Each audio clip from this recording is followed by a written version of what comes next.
Hi all, ஜவ்வரிசி உருண்டை எப்படி செய்யலான்னு பார்க்கலாமா? இதுக்கு ஜவ்வரிசியை 4 ஹவர்ஸ்க்கு முன்னாடியே நீங்கள் வாஷ் பண்ணிவிட்டு தண்ணியில் ஊற வச்சுருங்க. ஜவ்வரிசி மூழ்கிற அளவுக்கு தண்ணி விட்டால் போதும். கடாயில் 2 ஸ்பூன் பச்சை பயிரை ட்ரை ரோஸ்ட் பண்ணிவிட்டு அது கூட இஞ்சியும் பச்சை மிளகாவும் போட்டு அதை குறைன்னு அரைச்சி எடுத்துக்கோங்க. இப்போ ஊற வச்சுருந்த ஜவ்வரிசி கூட இந்த பச்சை பயிர் மிக்சர், 1 கப் வெங்காயம், 1 கப் கேரட், ஒரு 1/2 கப் கொத்தமல்லி இலை, வறுத்து அரைச்ச நிலக்கடலை பவுடர், முந்திரி, உப்பு, 2 ஸ்பூன் அரிசி மாவு போட்டு இது எல்லாத்தையும் நல்லா கலந்து விடுங்க.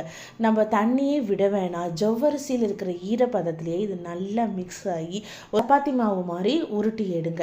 இவ்வளோ சின்ன சின்ன பால்ஸாக உருட்டினதுக்கு அப்புறமா ஒரு பணியார கல்லில் எண்ணெயில் நெய் விட்டு மீடியம் ஃப்ளேமில் வச்சு 2 சைடும் நல்லா ப்ரௌன் ஆகிற அளவுக்கு குக் பண்ணி எடுங்க. அவ்வளோதாங்க, ஒரு சூப்பரான ஹெல்த்தியான கிட்ஸோட ஈவினிங் ஸ்நாக்ஸ் உங்களுக்கு ரெடி ஆகிடுச்சு. இது வெளியே நல்ல க்ரன்ச்சியாகவும் உள்ளே நல்லா சாஃப்டாகவும் இருக்குங்க. இந்த வீடியோ உங்களுக்கு பிடிச்சிருந்தா லைக் பண்ணுங்கள், ஃப்ரெண்ட்ஸ் அண்ட் ஃபேமிலி கூட ஷேர் பண்ணுங்கள். இது மாதிரி மோர் இன்ட்ரெஸ்டிங் வீடியோஸ்க்கு சாரா பைட்ஸ் சேனலை சப்ஸ்கிரைப் பண்ணிக்கோங்க. தேங்க்ஸ் ஃபார் வாட்சிங். Have a nice day. இந்த நாள் இனிய நாளாக அமையட்டும்.